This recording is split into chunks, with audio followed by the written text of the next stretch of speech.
Good morning, everybody. This is Eric with Elite Race Fab, and today we have a pretty cool install. Going to be doing a bunch of work to this nice little Subaru right here. Let me go ahead and show you what we got. So this guy, he's got a plethora of parts. He's got a bunch of good stuff. He's got all the good stuff. Shifter bushings, he's got a full shift kit, COBB short throw, there's a COBB access port. He's got the throttle body couplers, he's got the intake right here, he's got everything. Full fuel system to go along with it. I just wanted to give a big shout out here to COBB themselves, because this is a very, very cool kit. For the fuel system, it already comes with all of these lines pre-made, pre-braided, pre-AN installed. Just ready to go right onto the car. Each line has their specific ports. It's even got the quick connectors for the factory fuel rails. All right, so one of the first steps in this journey, as you can see, I've already got it out, but it is to remove the top mount intercooler. After I got that done, I went ahead and started over here on the intake side. Got the air box, the stock air box. All right, so the next step in the process to doing the whole fuel system is to go ahead and get the intake manifold the rest of the way out. So I'm gonna go ahead and leave you guys here. All right, let's go ahead and get these fuel lines off. I decided I'm gonna take them off back here for the regulators. It's a little bit easier because of this bracket. It makes it pretty tough for you to get your tool in there. But I'm using the metal tool here. And what you wanna do is take it, put the tool, and you want it to go behind the plastic fitting. You take it and you push it in, and it's gonna be tight, but you gotta wiggle it in there. I'm gonna put you back up here on the stand and show you what I'm talking about.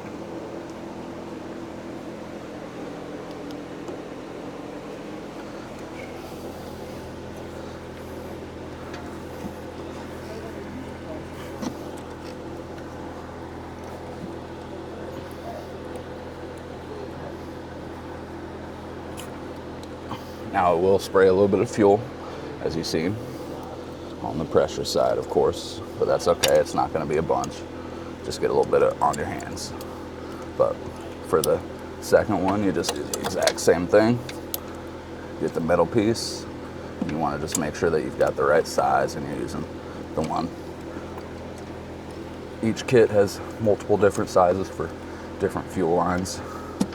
I found that these metal style ones work the best, but you just get it to clip into there, and then you pull out on the line, and boom, it comes right out. It could be a little bit of a pain, and they could give you a little bit of a struggle, but for the most part, it's not bad. After you get your fuel lines out of the way, the fuel regulators just clip into this plastic piece here, so you can just lift them out of the clips, and then there's one more line for the vent right here. It's got a clamp here on this side. You take that off, and then you're good to go. And the whole fuel system is disconnected from the chassis of the car to the actual engine.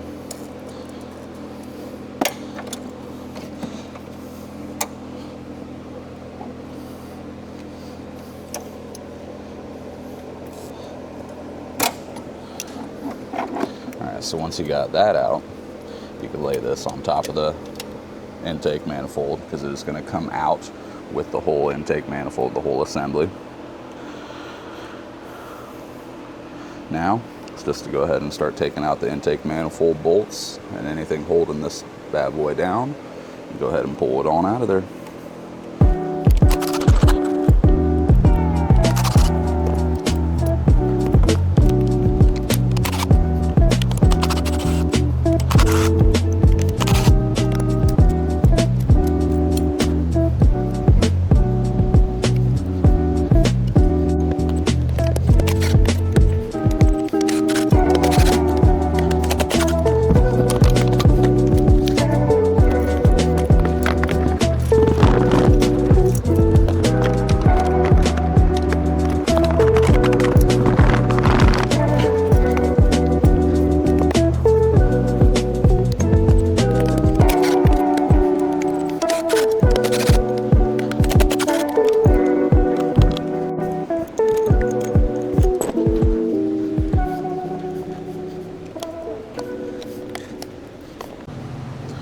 So intake manifold is off. Just a pre-warning, it is a pain in the butt. There is a lot of little things that you have to look out for, a lot of connectors that you have to take off, including connectors down here on the bottom side of the head for the cam sensors and stuff like that. Just got to be very diligent, making sure you have everything unplugged and taken care of, because as you can see, it is a little bit of a spider's web with all the factory wiring. You unplug the factory wiring harness, and then you unplug all the sensors, both sides of the engine, and then it comes on out. It is a pain. There is a lot of doing there, but very easily done. So the next step from here is to work on the factory lowers, and we're going to be replacing the factory fuel rails and the fuel lines for the aftermarkets. So first step is go ahead and disassemble the upper intake manifold from the lowers. Start putting on the new pieces. Moving from one Subaru to the next, as you can hear this one revving out here a little bit. So this is another Subaru STI that we just finished, a very similar build. This one's got a front mount intercooler and a upgraded turbo.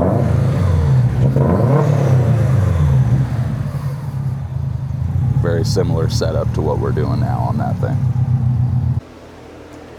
You got the intake manifold off, and now it's time to start on the fuel rails and the new fuel injectors. So for the fuel rails, we got COBB, pretty much got COBB everything for this vehicle.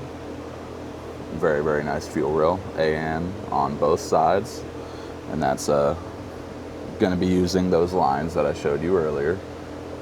So we're going to go ahead, start working on it. The first thing to do is to unplug your injectors. They could be a little bit tight, and they do have a piece that guides it, so you can't twist them before you pull it off. But once you get them off, the next step is to go ahead and take these two 12mm bolts off. Go ahead and get that rail out of the way. And after we do this, there's going to be some pieces underneath where you got to take them off, and then you're going to be taking off the lines that run underneath the intake, because it's going to be completely done with brand new lines and all stuff like that.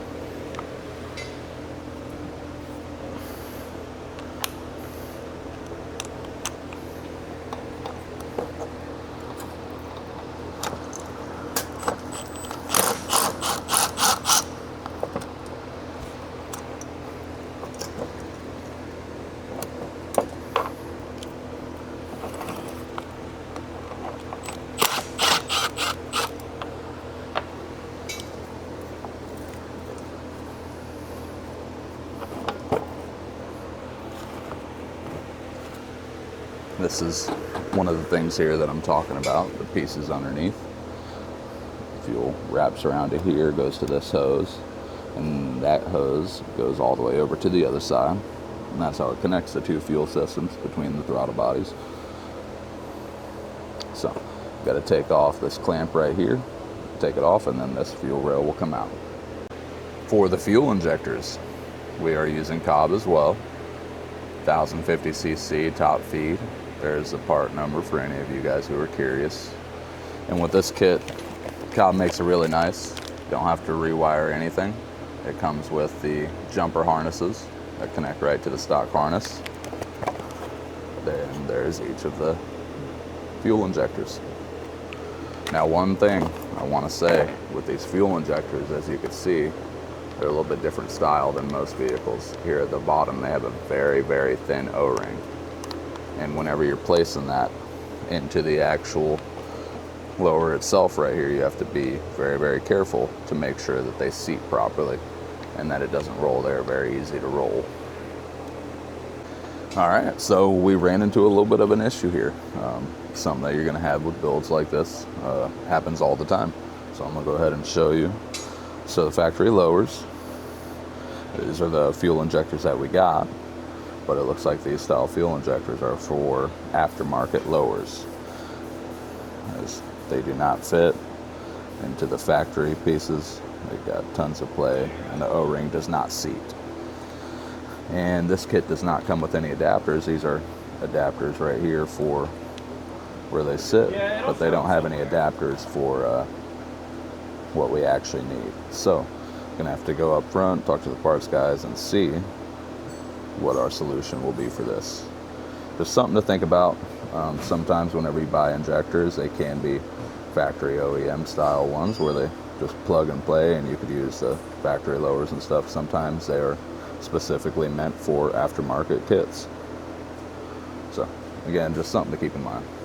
All right, so we got it all figured out here. So in these factory lowers, they got that rubber O-ring there for the stock fuel injectors right there.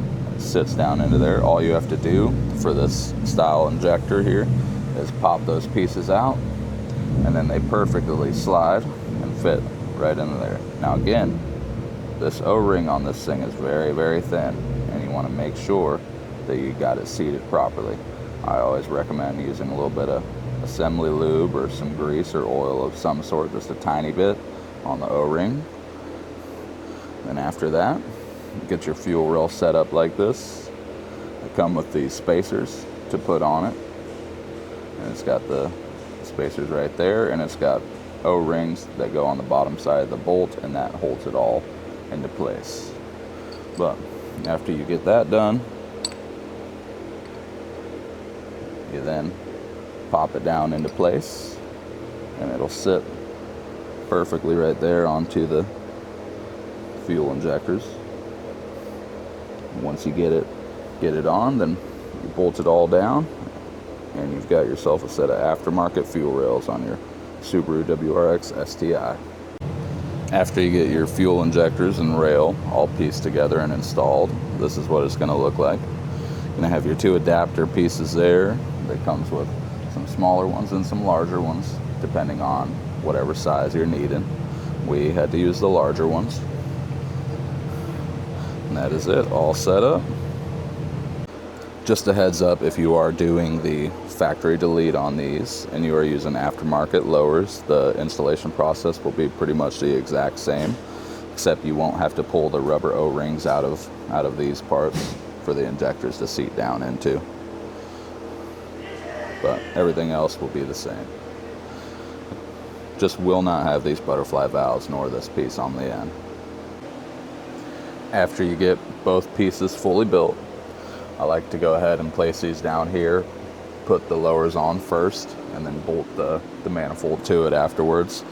The part that makes it a little bit of a pain in the butt coming apart and having to take them apart together is the fuel lines. But now, since we're going to be going all aftermarket fuel lines, everything's going to be different. Now we could go ahead and set the lowers in and start getting all the fuel lines ran. And then after that, we're going to go ahead and put in the intake manifold harness and all the rest of it. Now while you're doing this job, you're going to find certain little things that are a lot easier for you to do, little tips and tricks. So obviously anything that makes it easier for you, do that. For me, it's easier to just do it like this, step by step, and take these things apart. Physically be able to get hands on each piece and make sure that everything goes together nicely. But it's all preference, and there's multiple ways to do this, but there's obviously one right way. So you just want to make sure that everything's right at the end of the day, and you shouldn't have any issues. So if you get the COBB kit for this, just like this guy did, it is going to come with the COBB intake. Now before you try and put on the upper part of the intake manifold here, definitely put this in, because there's no way you are going to snake that through if you have the intake in. No matter what you do, even if you took the power steering pump out, you wouldn't be able to snake it in. So make sure that this piece is put into place first. It comes with each of the little fittings, and you just kind of match it up to where the stock ones go. This fitting right here is for the little sensor, flow sensor, and then this one back here is as well that this one connects into. So you just want to make sure that you're putting the ports in the right spots and you're running it correctly. Make sure that's all done before you try and put in the upper intake manifold, because you will have a fun time trying to do so if not. I have installed a few of these intake kits now, and I will say that the COBB one is by far my favorite, being that it comes with all the fittings that you need. You don't have to make any of these custom made. It comes with everything that you need. So just something to keep in mind whenever you're looking to purchase this kit, or if you're trying to piece it together. that COBB intake would make your life a lot easier. The next step of the process is going to be these bad boys right here, the actual fuel lines, which again, the COBB kit is incredible. Everything comes pre-made exactly how you need it. The instructions are very clear on where to put them, and everything pretty much just goes right up to the factory fuel rails from the back. It's a very, very nice kit, makes it really easy. I've done radium kits where you have to hard line and do all the lines yourself and make each one individually. A little bit of a pain in the butt, still not bad. But this COBB kit, definitely worth the money being that they're already pre-assembled. Wanted to take a little pause there from the Subaru just to kind of show you guys what we got going on here at Elite Race Fab. This is one of our employees' cars, Connor, 350Z that he's working on, and this is the other Subaru that I showed earlier. This is the one where we went through and we did a good build on it. We'll go ahead and pop the hood for you guys so you can see.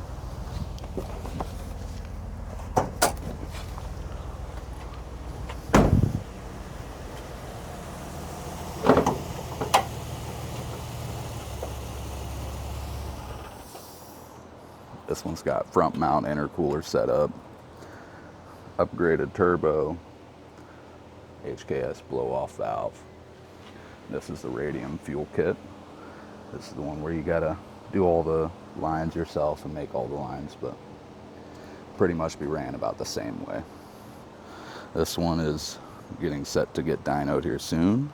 We have been doing the maps and revisions with the tuner, and we're thinking about 400 to 500 horsepower on this one. We've got this Subaru here as well that's pretty much going to get the full treatment, same as this one. This one came in with no oil pan on the bottom, a bunch of parts taken off, and all sorts of goodies. So we're going to have to go through this one real well and see what we got.